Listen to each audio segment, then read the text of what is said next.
భాషం గారికి, తమ్ముడికి, అన్నయ్యలకి అందరికి కూడా వందనాలు తెలుస్తున్నాను. ఈ కూడిక ఉద్దేశం ఏంటంటే 3 కారణాలు ఉన్నాయండి. ఇదే రోజు మేము గృహప్రవేశం జరగడానికి దేవుడు లాస్ట్ ఇయర్ కృప చూపించారు. తర్వాత ఈయన గారికి యాక్సిడెంట్ అయినప్పుడు కృతజ్ఞత కూడా పెట్టించుకుందాం అనుకున్నాము, కానీ అప్పుడు కుదరలేదు. లాస్ట్ ఇయర్ 24న గృహప్రవేశ కొడుకు పెట్టించుకున్నాం, కానీ అది కృతజ్ఞత కొడుకులో కాదు కదా, అప్పుడు పెట్టించుకోలేదన్న ఫీలింగ్ అలా ఉండిపోయింది.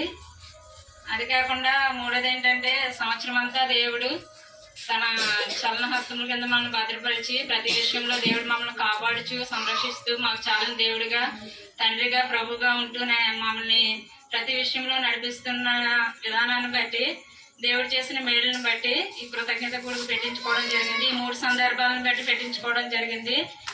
అయితే ఈ గృహం కట్టే విషయంలో మా దగ్గర అయితే స్టార్టింగ్లో అసలు మామూలుగా ఇంట్లో వాడుకోవడానికి ఉన్న డబ్బులు మాత్రమే ఉన్నాయి. గృహం ఇప్పినప్పుడు అయితే మేము చాలా అసలు ఇలా అంటే గృహం కడదామని అసలు కళ్ళ కూడా ఊహించలేదు.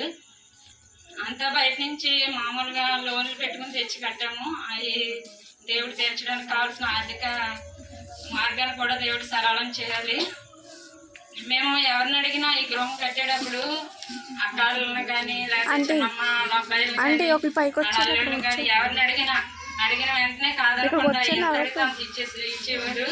దేవుడు ఆ విధంగా మేము ఎవరిని అడిగితే వాళ్ళకి మంచి మనసు దయచేసి వెంటనే ఇచ్చేలాగా ఇదే సంవత్సరంలో ఈ గృహం పూర్తవడానికి దేవుడు కృప చూపించాడండి. అసలు